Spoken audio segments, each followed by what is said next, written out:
welcome to ABA Inside Track, the podcast that's like reading in your car, but safer. I'm your host, Robert Perry Cruz, and with me, as always, my fabulous co-hosts. Hey, Rob, it's Diana. And I guess I should have said host, because unfortunately, right before we started recording, Jackie had to run out for a car emergency. Literally, the countdown was going. She had a quick car emergency. So she's okay. Everyone's okay. She's just going to go take care of that and then hopefully be back before we're done talking. But you know what? I think we should say something nice about her to help her on her quest. I think that would be the compassionate thing to do. She's great. Compassionate. She's great at rescuing people from car emergencies. So.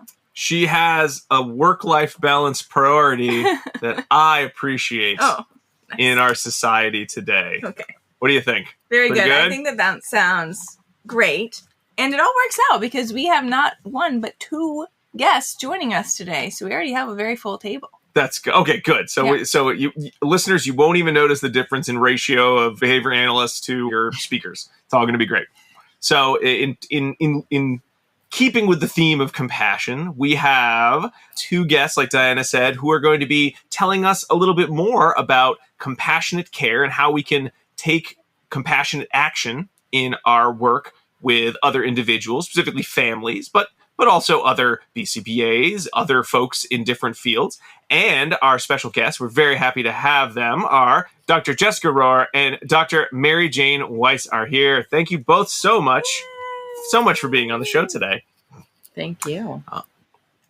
Thanks for having us. Of course, it's great to have you here. And in terms of compassion, how do we do in our compassionate statements? Were those, or would those even be considered compassionate statements? Or are they more just nice statements? I don't know. What do you both think? So you're the experts here.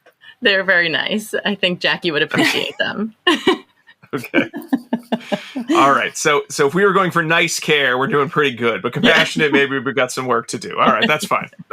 We got a whole show to go. So I think you have to learn a little bit more about our suffering so that you can attempt to alleviate it. Right. Okay. All right. Very good.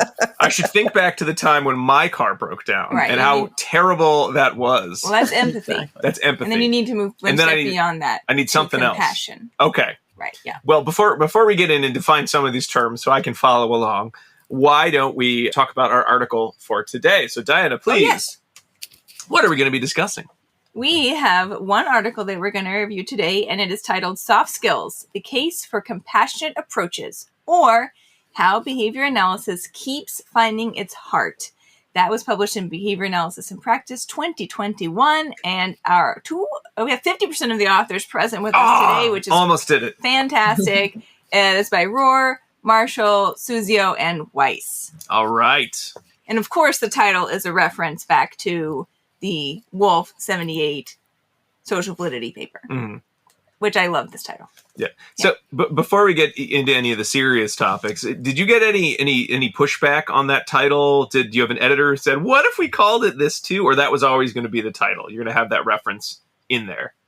That was our title that we came up with, and we didn't get any pushback. And we never really thought too much about it. It just sort of felt like it made sense after all of the work, and research that we had done on this topic, and the sort of history of the topic in the field in terms of social validity. So it felt like a good idea when we landed on it. We didn't really give it another thought, I don't think. One thing I really love about that title is that it emphasizes that compassionate care as a goal in behavior analytic intervention isn't new. Yes. Because I feel like there's a little bit of a misconception out there that this is entirely new as a focus of our care, and that we've kind of just discovered it or just realized that just like other fields value it, we should too. And of course, it's a foundational value, and it's been present in the field from its inception. And in some ways, we may be rediscovering it or shining a spotlight on it. But I think that's one of the things that Jessica and I really loved about highlighting that even in the title. Mm-hmm. I'm a huge fan of titles that have something, clever other than here's a paper about the thing I'm going to write about. Those titles, they're fine. They have their place. But I love a title that had the extra thought and really lets you kind of start thinking about the topic before you even read. Unless you're the title of a paper where they tell you the results right in the title. Then you can just, throw that on the done pile. You got it. Right. So let's hear from both of you. I would love to hear, and I'm sure our listeners would love to hear more about you if they have not come across you at conferences or know you from any of your other publications or any of your other work. So would you mind both sharing a little bit about yourselves and how you came to, wanting to work and write, more specifically, shine that spotlight on compassionate care? Yeah. Well, I think Mary Jane's list of accomplishments is much longer. So I'll share mine first and sort of how I got here, and then I'll turn it over to her. But with regard to this topic, it actually came about in one of Mary Jane's classes that I, as well as the other co-authors, were taking at Endicott as we pursued our doctorate degrees.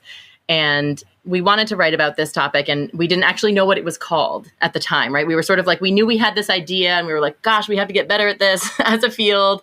It was in the context of ethics and, trying to think of how to capture that. And we were like, it's collaboration. Do we want to write about collaboration? And we weren't really sure kind of what to call it as we tried to even do research, right? As we tried to look into the topic. I think we were maybe not looking in the right places. And Mary Jane, being the amazing mentor that she is, did not give us the answer, right? She just sort of pointed us in the right direction. And it actually was around the time when the Taylor and colleagues paper in 2018 came out. And I actually had the opportunity to hear her speak at a conference, a local conference, I think in Connecticut or Massachusetts. And I heard her speak on this topic, and I was like, that's it. That's what I'm trying to say, right? It's the compassionate care, and so we kind of went with that and just kind of dove in from there. And, as I said, the paper came about from a topic in the class, but Kim and Colleen and I really wanted to, make it. We had strong feelings about the impact of this on the field as a whole, and so we really wanted to dive into it and see where we could take it. Okay. I agree. And Mary Jane is our guide. Thank you. And that's the best part about my job, is seeing all the great ideas and projects that people I work with are coming up with. And this was a really one that was very close to my heart. I feel like I've been somebody that's valued the soft skills throughout my career. I was probably pretty well trained in those elements of behavior analytic intervention. I had good mentorship and supervision in some of those things. And so I've always had sort of a longstanding value on collaboration and compassion in what we do. And it's been really exciting to see those things become much more emphasized in recent years again within our field. And I've had a number of students start to get truly interested in sort of the next wave of some of those goals. And this one has been super exciting because I feel like it's taken it from this sort of conceptual place where we're talking in a theoretical way about what this might be and what might comprise it, and trying to, I think Jessica's work in particular has been really taking it to a level of concrete implementation. What would this look like? And what's the behavior analytic lens on this concept? And that has been so exciting to see in the evolution of her work and projects in the time that she was in the program, so that we can get to a place where maybe we have something closer to an operational definition and something closer to performance-based measures. So in other words, I have the greatest job in the world because I get to see people, beginning on these lines of research that really are transformative. And I get to cheer along. And I think it's interesting, actually, very well said, that you bring that up, Mary Jane, about making it concrete and operationally defining it. And I'm sure that we'll talk about that more as we go. But it reminds me of what you were saying at the beginning, Rob, about like, is this statement considered compassionate? Is this empathic? Like, what is, or is this just nice? I don't really know. And I think it's still really, really difficult, really, and really complex and nuanced. And, I don't think that any project that any one person or group of people could undertake would be able to tell us, this is compassion in a nutshell, or this is exactly what it looks like, because it is so nuanced. In some of the cases, in some of the healthcare literature, one of the statements that was considered to be, compassionate was essentially that, like, bringing up your own experiences, right? Like, oh, I had a car that broke down once, or, even that I think is a nice idea, but can be really challenging to execute well. Right? Because it can potentially be seen as dismissive or, one-upping or a number of other things that, don't actually come across as compassionate. So I think there's still a lot to be done, but these were our first steps into that domain. Sure. That complexity of the language and that complexity of the definition and then the way to respond, I think certainly would be helpful to a lot of practitioners. But, I even think of myself in terms of trying to be, empathetic or compassionate and sharing my own, like my bona fides of no, I deserve to tell you that it's okay because I had a similar experience. I find myself, especially now that I'm trying to think very much of a lot of my language and how it could be perceived by people in different groups. I'm trying to be very reflective on that. Mm-hmm. And I feel like every time I try to be compassionate, it's like, I'm like, am I just mansplaining what a problem is to the person I'm talking? Like, I don't want to do that. Like, that's going to have the opposite effect, Yeah. So I think having more, not that I want to break down something that soft skills into just series of lists. Like, these are boring lists that we can follow. But I do think there is a place for what exactly are we looking for, rather than, you have to feel it. You have to feel if you're being compassionate or not, which is not really a great training goal to just sort of like, you'll figure it out, right? So let's get some working definitions at least. Maybe we don't have all the answers today. We don't have to have them all. But what are some working definitions that you sort of were mulling over when you were writing the paper? And then how have those changed over time for what, compassionate behavior is or is not? Yeah, just picking up on something you said a couple of minutes ago, really kind of characterized probably a year of conversations between Jessica and I. The issues of authenticity around these responses are enormous. And we really felt the weight of that because it seems to me like this is a skill set that, if done poorly, has the potential to do more damage than good. And we were always really aware of that. As you said, like, you don't want it to come across as kind of some strange, attempt that went awry at connecting with someone. And we were fearful of teaching up, responses or looking for responses in a tool that while they might meet some kind of definition or check some kind of box, would lack a subjective sense of being supported, right? That's the whole goal, is for it to serve some kind of supportive function. And what if instead it's annoying, right? We've probably all had experiences with medical doctors or other professionals where, some attempt feels either condescending or dismissive. And those risks, I think, are really there. And we could see that in the literature from other professions too.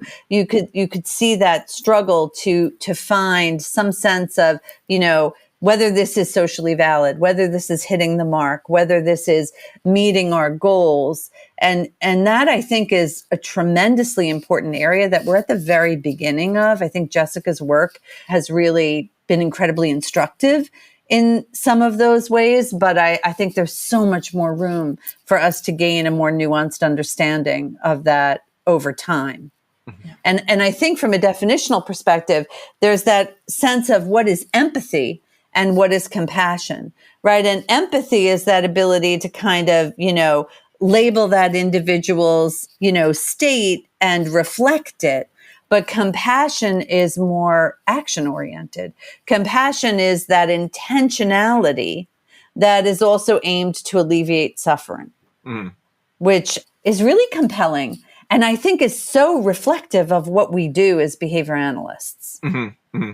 Kind of reflecting on what you were just saying too, Mary Jane, the idea of, not just the list, but not just the feeling, kind of combining the two in terms of what's our compassionate care. Because when I hear those definitions, I also think of the danger of, and I think this is one that probably many practitioners know of, now that you've told me your problem, I'm going to jump to the action. Like, here's the action, and mistaking compassionate action with, I'm just doing something because you've identified a problem and now I'm going to solve the problem. And that not necessarily being the same as providing compassionate response or action plus empathy, and whether there's a kind of that, there being that sort of fine line between I'm going to solve your problem and I actually am listening to what you're saying, I'm understanding the feeling you're having, and I'm taking action to try to alleviate some suffering, and how while the two could be exactly the same, they may not be. Correct. Right. It's the approach, right? That's essentially what it is. It may not be exactly what we're saying or doing, but it's the approach and the way that we do it. And I think that sort of thing that you mentioned, Rob, where you'll just kind of feel it, right? Like you'll know when people are being compassionate. We can't really define it. We don't know, but you'll know. And I think that's one of the reasons that behavior analysts have strayed away from this, right? Because we don't like to do that, right? We don't like to have things that can't be clearly defined and observable and measurable. And that's true. But also there may be some combination, right, of skills or responses in a given environment under certain conditions that lead to it being experienced as compassionate.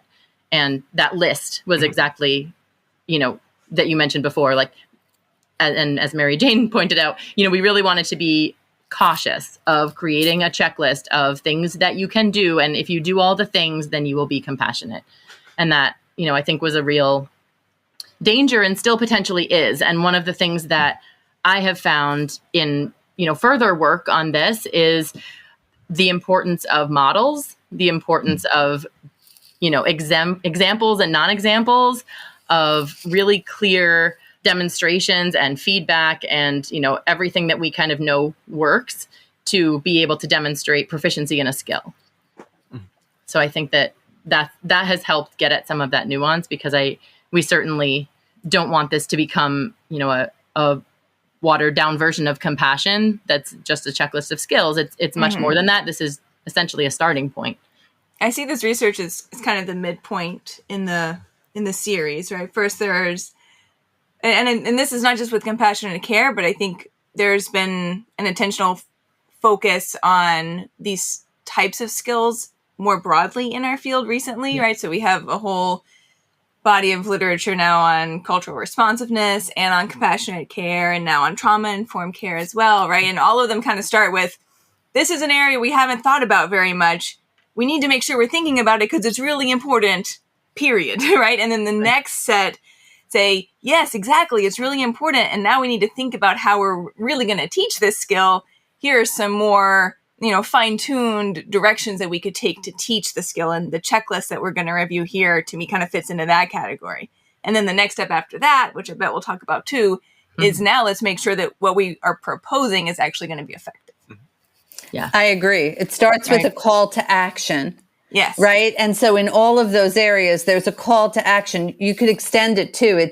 It's certainly cultural responsiveness. It's certainly compassionate care. It's also maybe interprofessional collaboration is another sort of set of soft skills that's gotten a little bit of a spotlight in the last 5 to 7 years. Right. And the idea being like, hey, this seems really important to our ultimate outcomes.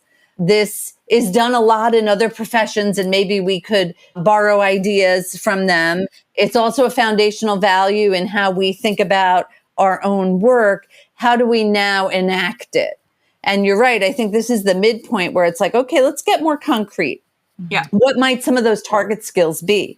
What might some of the operational definitions be? What are some components of this composite skill set, which is right where this article of Jessica's lands? Yes. And then beyond that is, okay, and now how do we take this and attempt to teach it in a systematic way and assess the efficacy of that, which you can have us back for, because Jessica also did that next. We always love a sequel. We're always very happy to do those. Yeah. Yeah. I'm happy to. But it's a process, right? That's kind of cool to be able to see that process play out. It's a little bit unusual that we're kind of like, we're actually watching those calls to action and then the evolution of the thinking, and the articles are getting more concrete as, we get a couple of years into it. And I agree with you. The next, few years will be really exciting in terms of, okay, so how do we test this out? How do we take it to the next level? Yeah. I had a student recently who actually asked about if the impact of the sort of like this type of approach or training has been measured with regard to parental stress levels. And I was like, wow, that's a great idea. You should do that. But that's one of those things that, there already is existing literature on that we could sort of, I think, relatively easily integrate this into seeing about that. Mm-hmm. Yeah. So even though the idea of, these soft skills, compassionate care, these aren't new to any field. They certainly aren't new to behavior analysis, but I think we're sort of in in the spotlight phase where we're starting to dig a little deeper in exactly what compassionate care, what those soft skills are, how do we train them, how do we ensure they're occurring. So Jessica, when you were getting this article together, I'd love to hear more about sort of, what were the inspirations? What were the articles you were reading and saying, yeah, we do need to do more of this? And we'll take it for a given. It came up in Mary Jane's class. So we're taking for a given Mary Jane was an inspiration. So you don't have always. to, you certainly can if you want to. Yeah. But some other, either seminal papers. I mean, again, it could be more Montrose Wolf's work, Right. or it could just be some of the work from the other fields. Like, what was the most sort of exciting when you were getting some of that background information together? Yeah. I think it was a combination of that. Certainly Wolf, right? And certainly the kind of initial aspects of the field that relate to social validity were really important. But then looking at, whether that is really happening, right? I don't know that, like, we can talk a lot about social validity and what it means and that the things that we, target should be important. But I don't know that we are necessarily, as a field, well incorporating compassionate approaches with all of the clients that we work with, right? And that's a big undertaking. So of course, there's always work to be done in that area. But I think that the Taylor article certainly had a huge impact on that because, in particular, when we read the survey that they had conducted and found just how, low a number of scores were with regard to how behavior analysts were perceived by families, that was, I don't know that it was eye-opening because I think some of us already sort of felt that way, but it was certainly eye-opening to have it, that codified in an article and saying, yes, this is a real problem. Yeah. And this is something that is directly related to the goals of our field. And we're not doing a great job at furthering those goals. And so this may be one way that we can get better at that by approaching them in more compassionate ways. So I'd say that those were probably the big ones. But then once we started recognizing that, we certainly found ourselves exploring other disciplines, particularly psychology, a lot of medical literature, nursing, some social work, speech and language pathology. There are a lot of other disciplines that do discuss these topics, as Mary Jane, had pointed out to us. Like it's newer to us than it is to many other fields.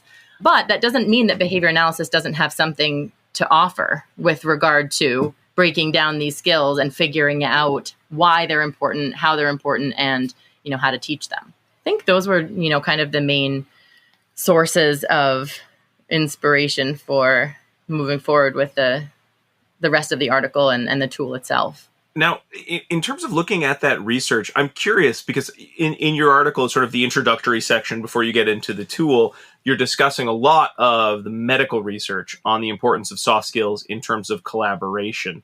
Is that because, as far as you could tell, other than the Taylor study and then sort of more general discussions of the importance of social validity, our field, behavior analysis really hasn't looked directly at kind of the outcome of what makes meaningful collaboration, or what's the value in meaningful collaboration? Or was it just, you did find some, it just wasn't relevant to sort of the direction your article was going? I'm just curious.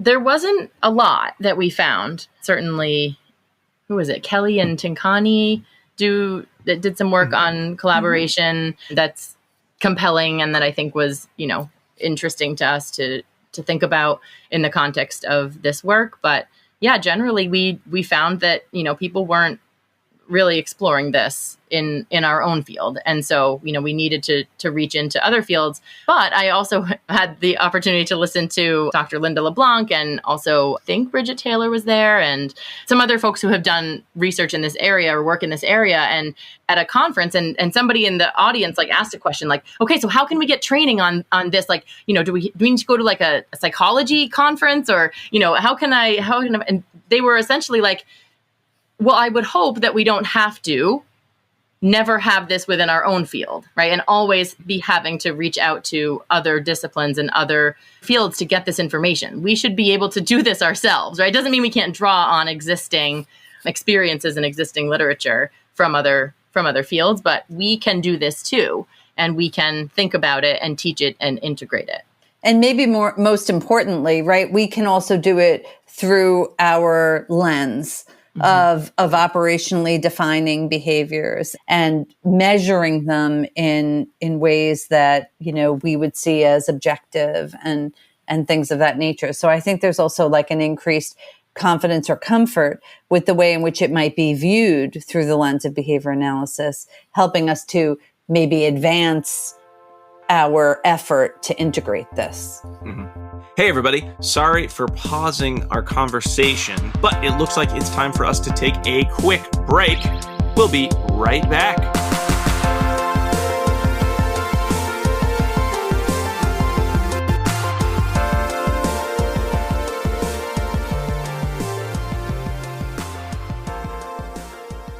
Do you want to be a BCBA? Sure, we all do. Now you can come to Regis College in Weston, Mass. to get your graduate degree. Choose from any one of these courses. Masters of Science in Applied Behavior Analysis. Masters of Science in Special Education. Dual degree in Special Ed and ABA.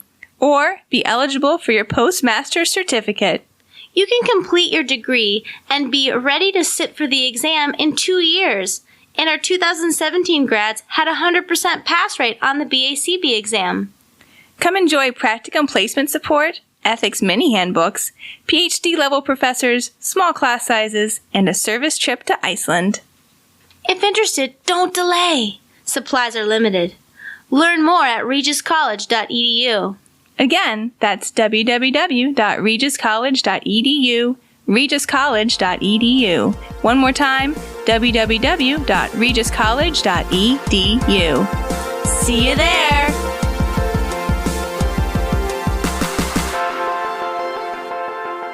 And we are back talking about compassionate care with Dr. Jessica Rohrer and Dr. Mary Jane Weiss. But before we continue our conversation, I just want to remind all of you listeners that ABA Inside Track is ACE approved. By listening to the podcast, you're able to earn 1 learning credit. All you need to do is finish listening, of course, and then go to our website, abainsidetrack.com/get CEUs, that's GET-CEUS, to find this episode, or you can check your podcast player episode notes to find a direct link and enter in some key information, including 2 secret code words we've hidden in the episode. These are special secret guest code words. And the first one is Lucy. Lucy is one of our guests' pets. I don't want to say which one because I don't want to then make it easy if you happen to know, or if you're talking with Dr. Rohrer or Dr. Weiss at a conference asking about their pets, I don't want to make it too easy, right? It's got to be secret. But that is the name of one of their pets, Lucy, Lucy. Now let's get back to our conversation with Dr. Weiss and Dr. Rohrer. My next question is one that I hope that maybe even 5 years from now or less is sort of a silly question. Like it's an irrelevant question. And it really sort of would be related to the idea of, looking at how do we know that all of this matters? Why should we be too worried about soft skills and collaboration? Didn't we go to grad school for all those years to get answers to problems about functions of behavior? And isn't just knowing the answer to, from your FA and having a research basis enough for us to be able to sort of, get up on our soapbox and say, here's the answer, and I'm going to show you how to do it. And I'll take into account your environment and your lifestyle, and I'll figure it all out for you. And then you'll take my answer and run with it. Again, I'm asking this sort of very, very tongue-in-cheek in terms of the response, but and I'm guessing someday people won't ask that question anymore. But it's sort of one that I always come back to, because so much of my own career when I first started was I've learned all this stuff, so now I'll tell you the answer and it'll work.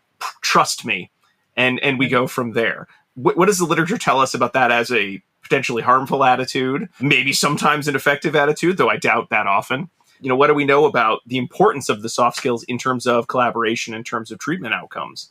I'm not sure exactly what the literature would say, but I think that an approach like that really isn't conceptually systematic, right? Because it loses a lot of the context and the environment and the conditions. And so I don't know that we can say, I have my answers from the FA, and so I can go solve this problem, although that's, one slice of it. But the bigger picture is the rest of the context, right? The rest of the context of the family and the culture and the society and all of the other sort of variables and contingencies that exist in the world. And that's messier, right? That's harder to figure out, certainly, but also I don't think can be ignored in, when it comes to how we are treating, solving these problems. And I would add that I think we might be able to extrapolate a little bit from other fields of study where we do have it's correlational data, but there's some fairly strong relationships between the extent to which compassionate care skills are demonstrated in medicine and nursing and other kinds of really relevant outcomes from a medicine and nursing perspective, like whether or not the person follows the recommendations of the physician or the nurse, their health outcomes associated with whatever disease they're being treated for, that they actually do better under the conditions of receiving compassionate care. And even some ancillary things like reduced likelihood of being sued for malpractice, for example, patient satisfaction, things of that nature. So while it isn't probably the way we would study it or exactly the outcomes we might look at, it's pretty compelling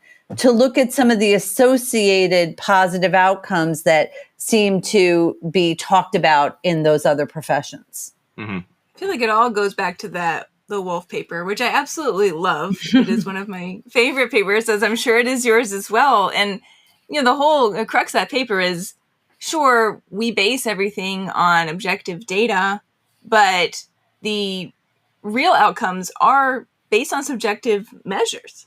And there's 3 different pieces of social validity that we always need to be looking at. Number 1, are we selecting with the family the right things to focus on? Number 2, are we working toward those outcomes in a way that's satisfactory to everyone, like the way in which we're teaching?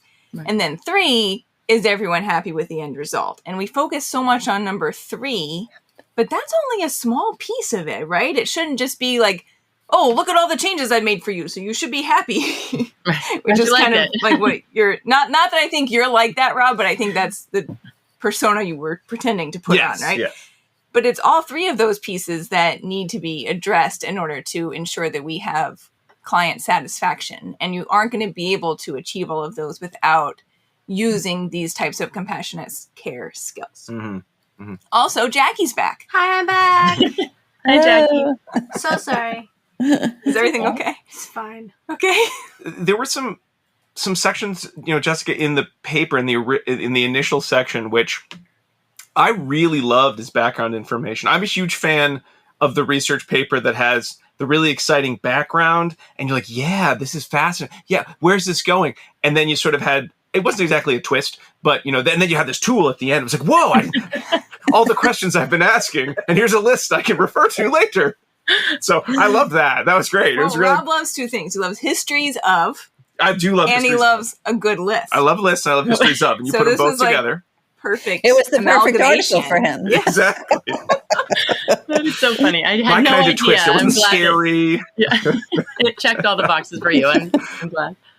Oh, it's great. It's really good. Yeah, a lot of social validity on the article. Readability for me. I appreciated that. If you had a flow chart that it would really like to know. Oh, yeah. We had a flow chart. Maybe next time. We're going to flow chart it. And I know that looking at the medical field, kind of like Mary Jane, you were mentioning, sort of looking into some of that kind of ancillary materials. I really loved the 8 principles, the Shelton and Stepanek family-centered care principles. I don't want to throw you on the spot because I know it's been a little while since the article came out, but I'd written them out in my notes because I liked them so much. But you listed them in the article. I mean, were those something that you were really came back to a lot in terms of coming up with the tool? It sort of just galvanized your own thought process. How did that fit into the overall kind of genesis of the tool? Yeah, I think that those 8 principles or 8 points are really critical were critical for us in thinking about why, like, the family as sort of context, right? Because I don't have the principles pulled up, so I apologize. But one of them is like the family. Okay. I have them, and I can tell you guys what they are if you want. I think that might be helpful. Yeah, let's do that. For our listeners at home. Number 1, the family is the constant in a child's life, whereas service providers come and go. Same. Truth. Number 2, collaboration with families at all levels of programming is critical. No, you guys can just do this. I don't. 3, professionals exchange unbiased, complete information with families. 4, professionals honor the diversity of families. 5, professionals understand the different ways of coping within families and are responsive to them. Number 6, family-to-family networking is encouraged and supported.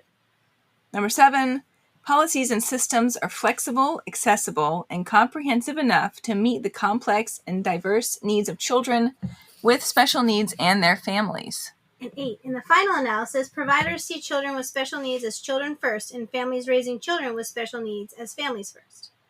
And that was all from Shelton and Stepanek, 1994. Thank you for reminding us. Okay, now back to you. No, I appreciate that. I think that the first couple of items were the ones that, they're all important, right?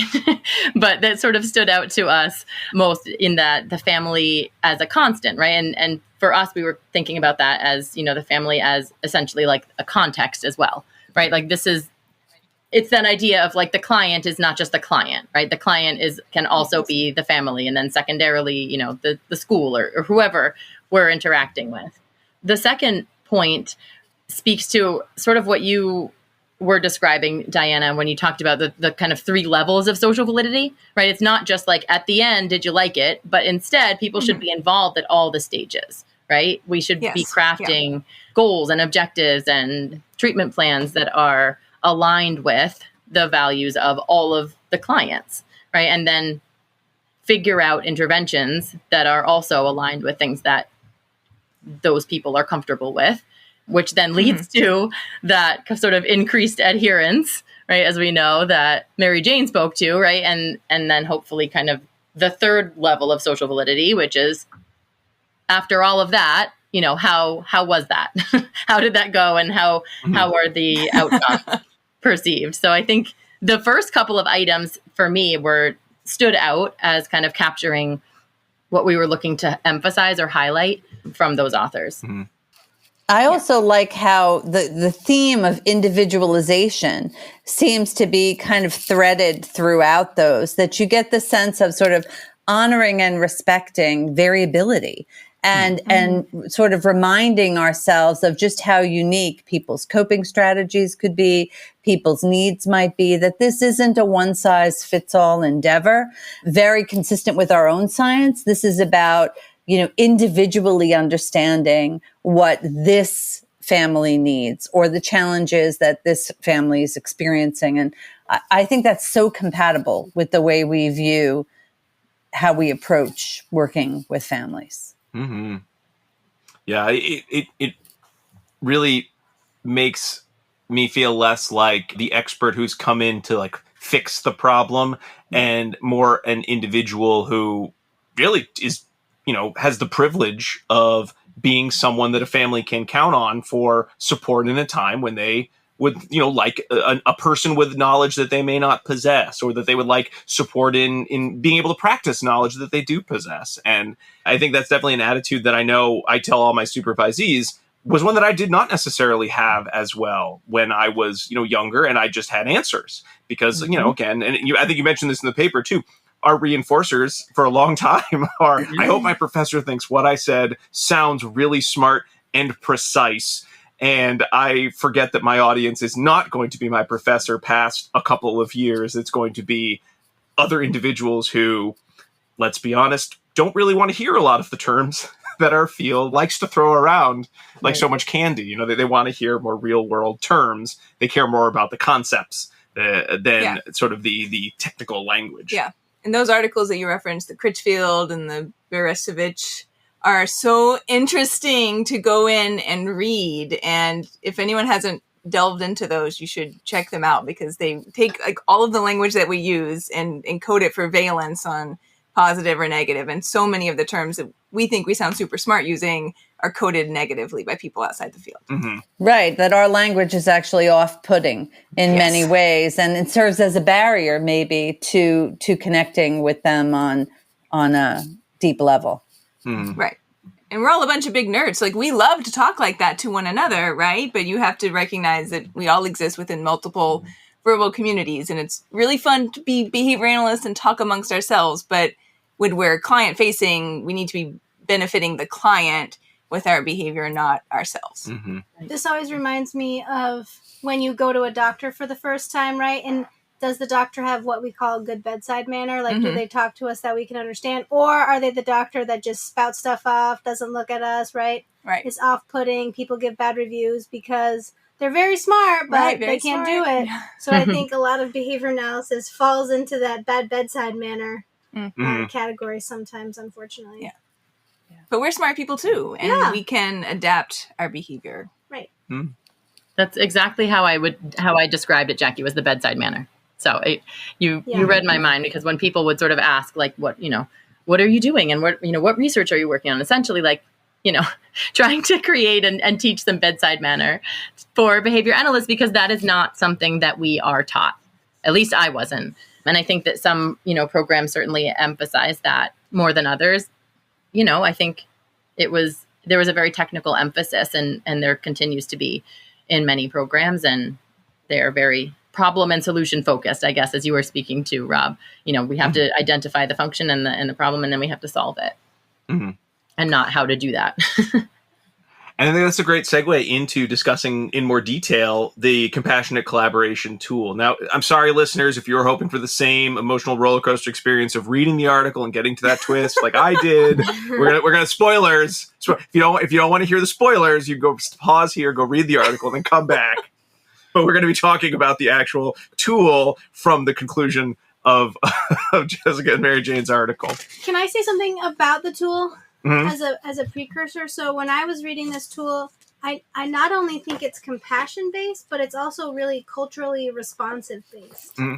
And so I think that's nice. I think you could have called it something different too, like compassion and culturally responsive, because you are talking about, using the family as an individual and, talking to them in language they understand and including them in the discussion. And so as I've been doing lots of reading this summer on cultural responsiveness, when I got to this tool, I was like, ooh, I'm going to use this in some of my cultural responsiveness research because it aligns so well.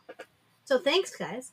I have to say that is not at all surprising, because Jessica was possibly equally passionate throughout her time in the program about cultural responsive intervention as she was about compassionate care. So I think a lot of that kind of dual passion came through in the final product.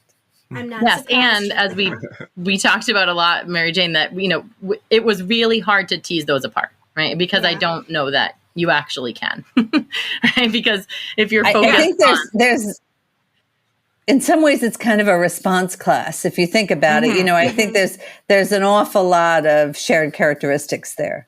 Yeah. Ooh, that was great. I liked that a lot. Jessica, do you want to talk about sort of just kind of the general framework of the tool for folks who don't have the article in front of them? Kind of the quick elevator pitch as to what it is before we start, going into more detail? Yeah, absolutely. So the idea of the tool was to, as you mentioned, provide a bit of a checklist to kind of break down and define a little bit more clearly the approaches that we felt and other authors have felt would be consistent with compassionate approaches, and hopefully, to Jackie's point, also consistent with culturally responsive approaches. And so, we sifted through a lot of other literature, as we mentioned, primarily from the healthcare field, the medical literature, as well as nursing, and found that a lot of them were well aligned with what we were hoping to do. And so we sort of tried to integrate those into the checklist as a whole. And so the checklist is broken down into a few domains: collaborative approaches, language and communication. And then within those, there are individual items that are then ranked on a sort of Likert scale from 1 to 3, 1 being not demonstrated or observed, 2 being sometimes, and 3 being consistently demonstrated. And I think that the language and communication domain, where we're getting into sort of the nitty gritty kinds of responses, like, soliciting questions or using do versus do not statements, refraining from interrupting, orienting toward the speaker, open body posture, those types of things were taken directly from some of the literature from the healthcare field that we found. And we found that those were pretty consistent across the board and also consistent with our experiences in what clinicians who do these things well do, right, when they're engaging with families. So I think that was, a combination of, empirical basis with personal experience, right, and professional experience.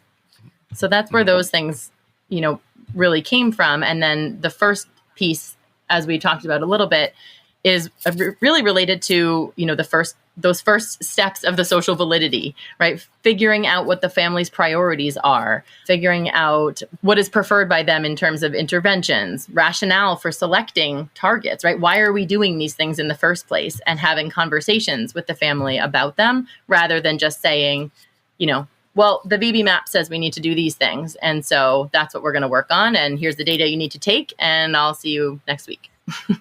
Now, when you were putting the list together, were there more items on the original list that you sort of winnowed out? Were there components or skills that you were like, this is the most important one based on, my research, my own personal preference. It's staying in no matter what anyone else says, But how did that process go of sort of like cutting and adding and moving around, or did it sort of just, you wrote one list and like, man, it just happened to, it hit all the boxes in the research and you were happy with it right off the bat? Oh, no, it definitely wasn't that. No, it wasn't that. There was definitely a lot of discussion. And I think that, it was hard to prioritize. It's always hard to prioritize. What are the most important pieces? I think that there was probably quite a bit of combining, like, oh, well, these things are sort of similar, so we can probably combine those into one item, or, that's kind of saying the same thing. And so I think we did a lot of that. But even so, I know at least Kim and Colleen and I have used this tool since then and have gone back and reviewed it.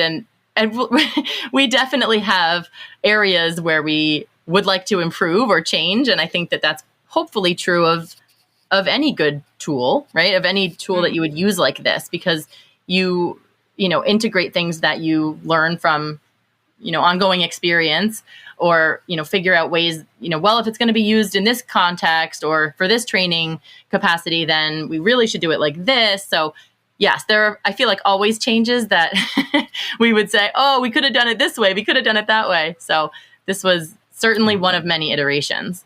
Were there any skills on there that you specifically found to be either ones that you thought were more or less important based on either your own personal history, or that you thought would be good ones to start if you were, say, using the tool as a teaching tool? I think identifying priorities, right? That's kind of a big one. That's not really, what it looks like, or, we're not talking about reflecting content or nodding your head or your body posture, but we're talking about kind of the crux of what we're doing here, right? Which is figuring out what's going to be important and aligned with family values.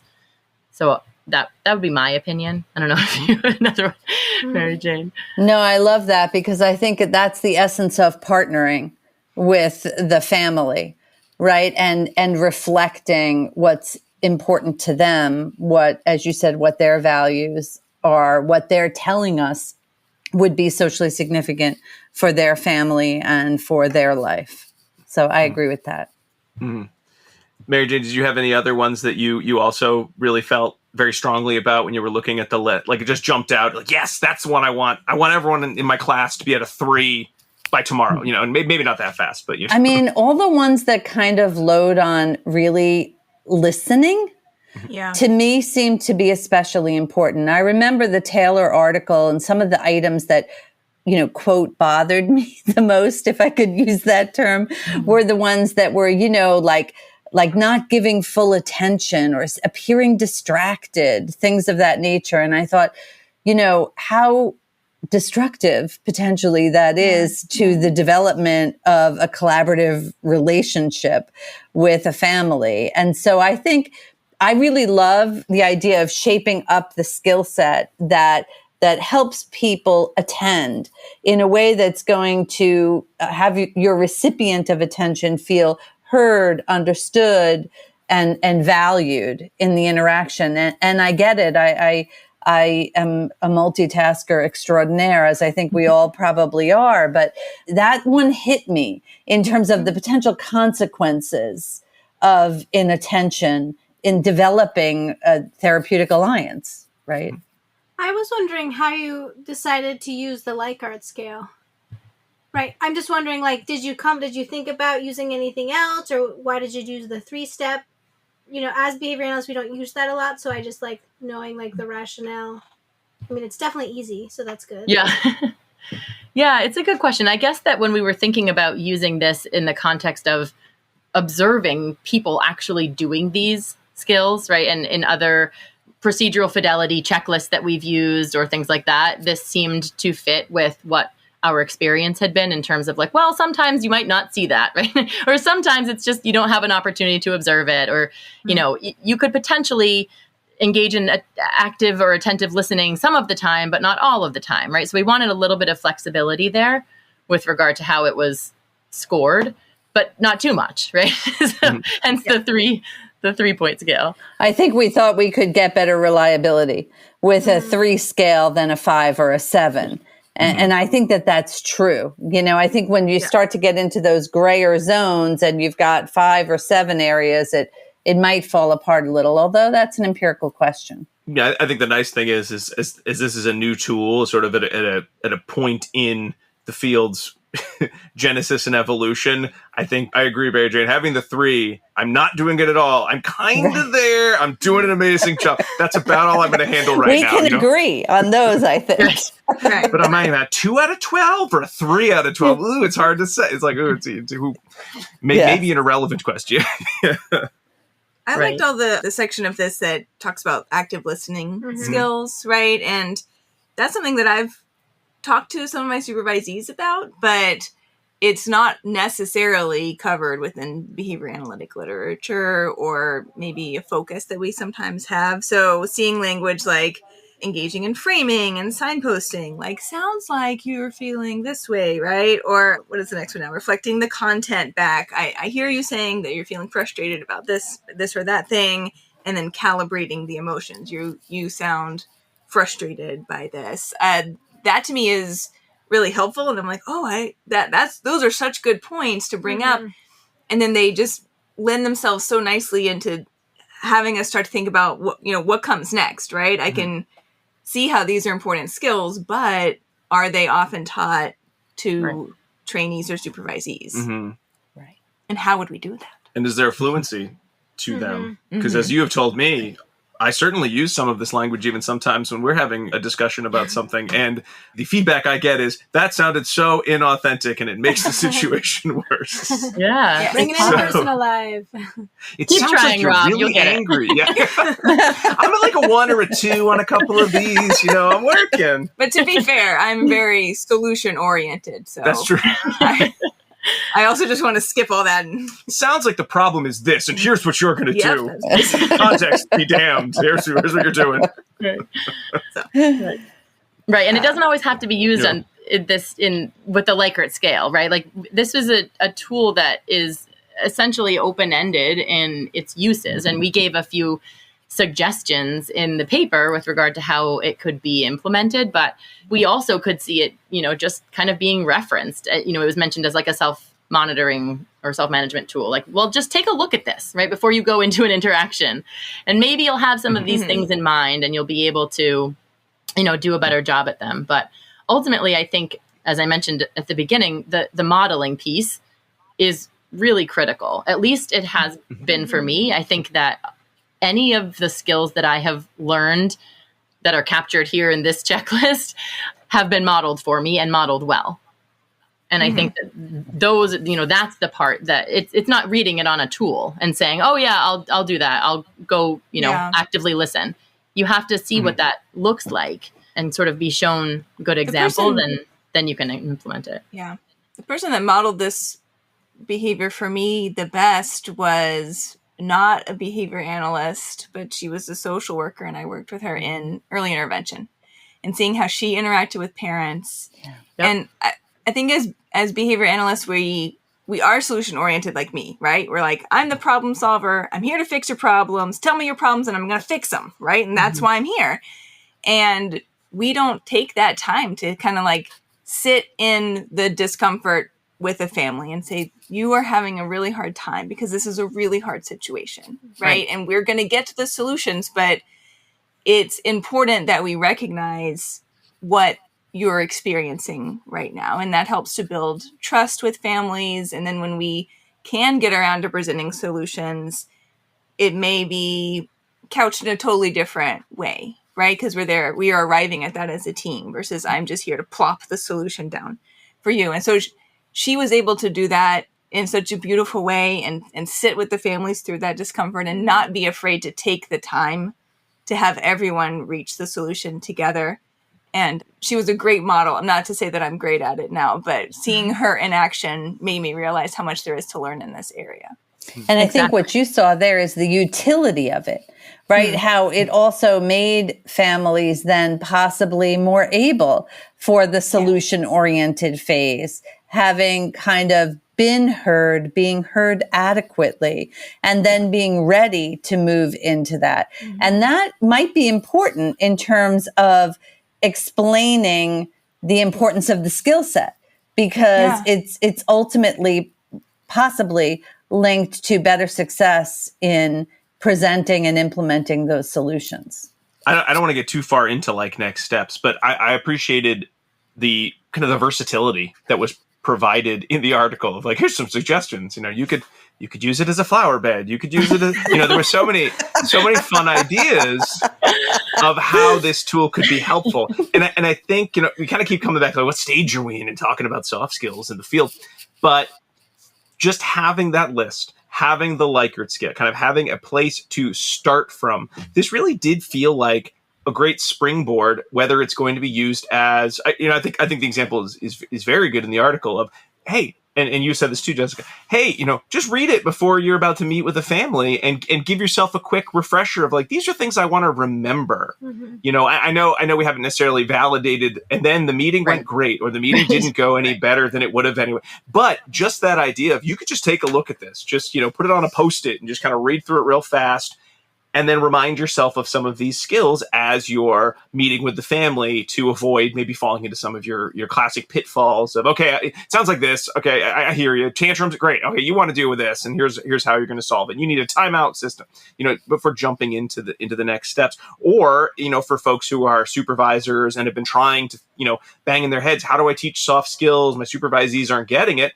Okay, hey, let's all take a look at these lists. Let's all show me what you think this looks like, just to get a sense and get that baseline of where your supervisees are. And then hopefully you've also then done that yourself before this lesson, so you can model, what a high 2 or 3, however we want to call it, would look like.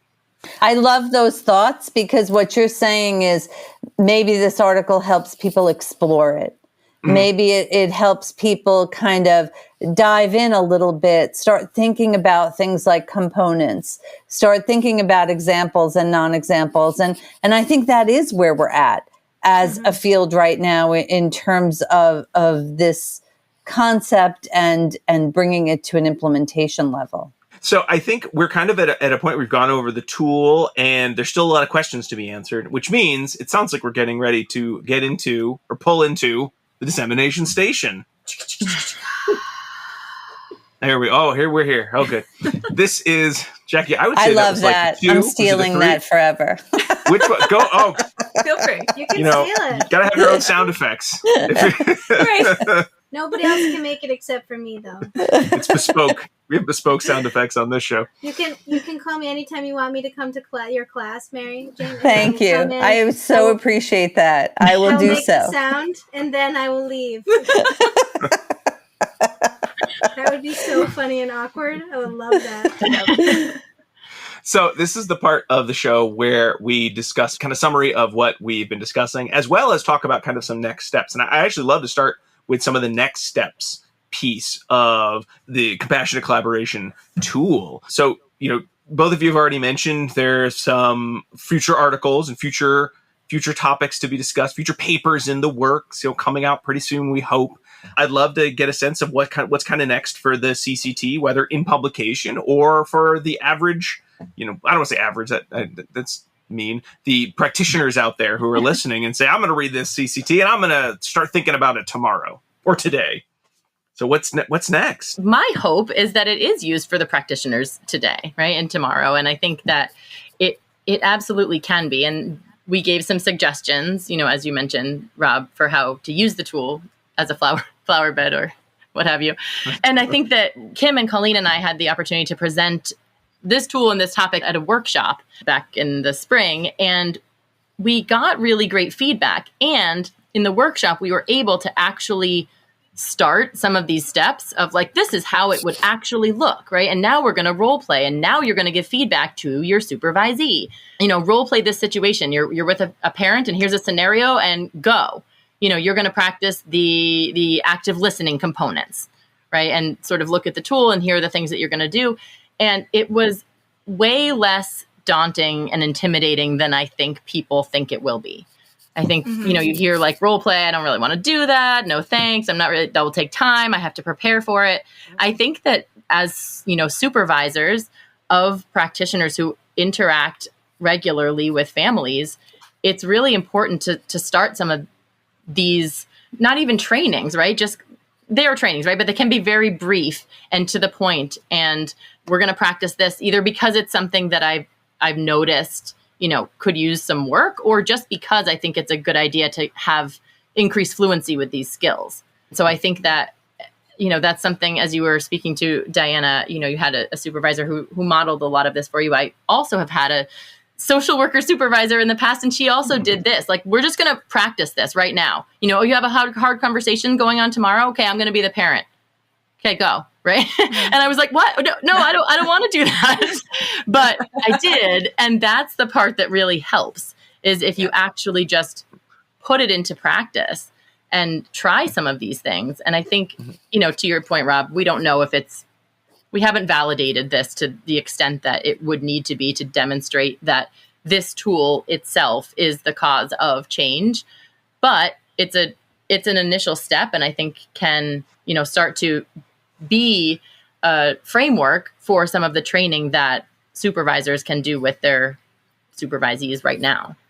And research-wise, there's a lot that can be done in that regard as well. Right. Like what you brought up in here as well, right? That BST is probably going to be the way to go, right? As they say. Preview to the future. Right. Jessica might have looked at that. It works. Well, it's a great tool, and it's so versatile, and it involves role play and feedback. I think my new catchphrase is going to be, I can do all things through BST, which strengthens skills.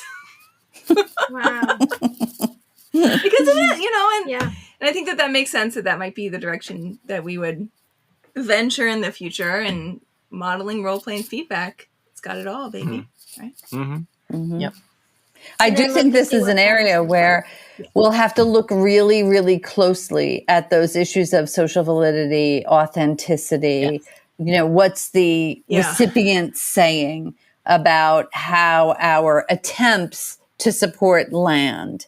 And I think that's, of course, always true. But in this area, in this particular space, like Jessica and I spent a lot of time talking and reflecting on that, because you want to make sure that we're focusing on the skills that have the greatest likelihood of having those positive aspects. Yeah, that's very true, Mary Jane. And it's really hard to know which skills are most important if we don't have a common starting point. If everyone's just sort of, well, I did some stuff, and then I asked the family, how did you think about that? And okay, they did or did not like you. Why or why not? We can ask, but it's going to be nice to have sort of a good beginning, some common language that we can use. And, especially if you're, say, looking at, well, what was or was not done? Do we have another observer to speak to? We need specificity. Now we need experimental design. We need operational definitions. We need measurement. We need IOA. We need procedural integrity.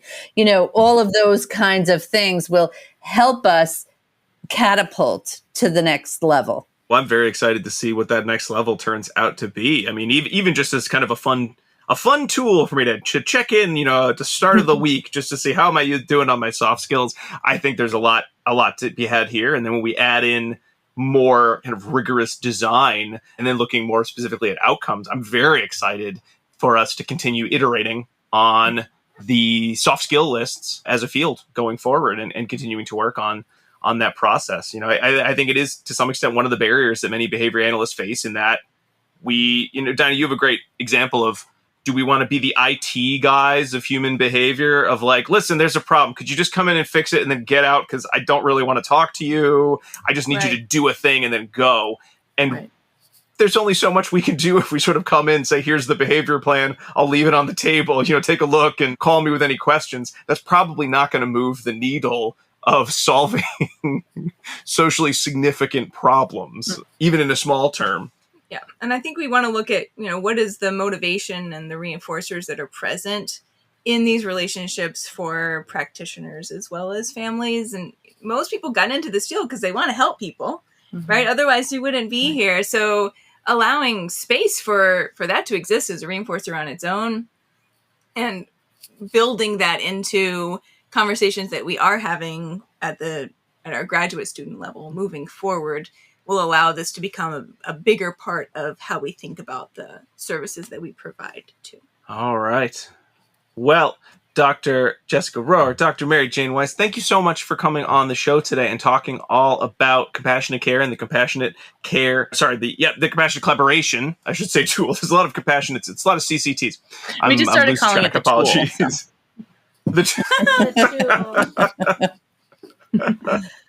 If folks want to reach out either to ask questions about the tool or about future research, are there places that they can get in touch with both of you? Yes. My email, I believe, is on the article. That's one of my Endicott emails.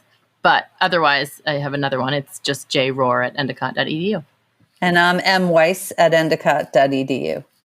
Just want to say again, a huge thanks to Dr. Mary Jane Weiss and Dr. Jessica Rohrer for coming on today and talking all about the tool, as they call it, the CCT. We had a blast chatting with them, and we really hope you had fun listening to our episode. So big thanks to them.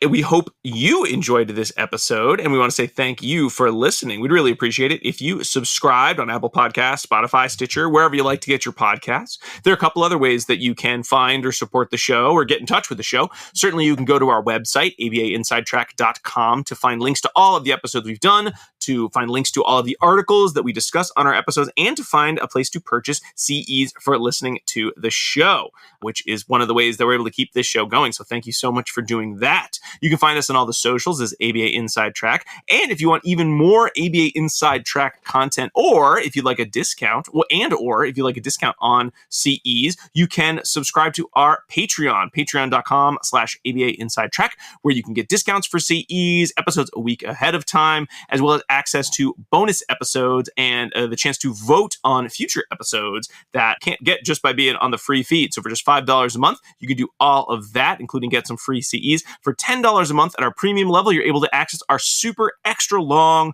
quarterly book club podcast. At the time of this release, we just recorded and are about to release our discussion of Street Data, a book on how we can collect data in an equitable fashion in the American school systems. We had a lot of fun talking about that book, and one way that you can hear all about the discussion is joining us on patreon.com/ABA Inside Track to get the discussion and free CEs for listening.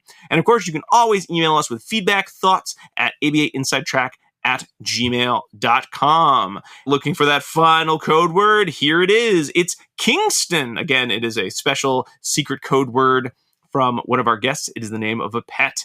Kingston, Kingston. And that's our last code word for the episode. And of course, I can't end a podcast without big thanks to Dr. Jim Carr for recording our intro and outro music, Kyle Sturry for our interstitial music, and Dan Thabit of the Podcast Doctors for his fabulous editing work. We'll be back next week with another fun-filled episode, but until then, keep responding. Bye!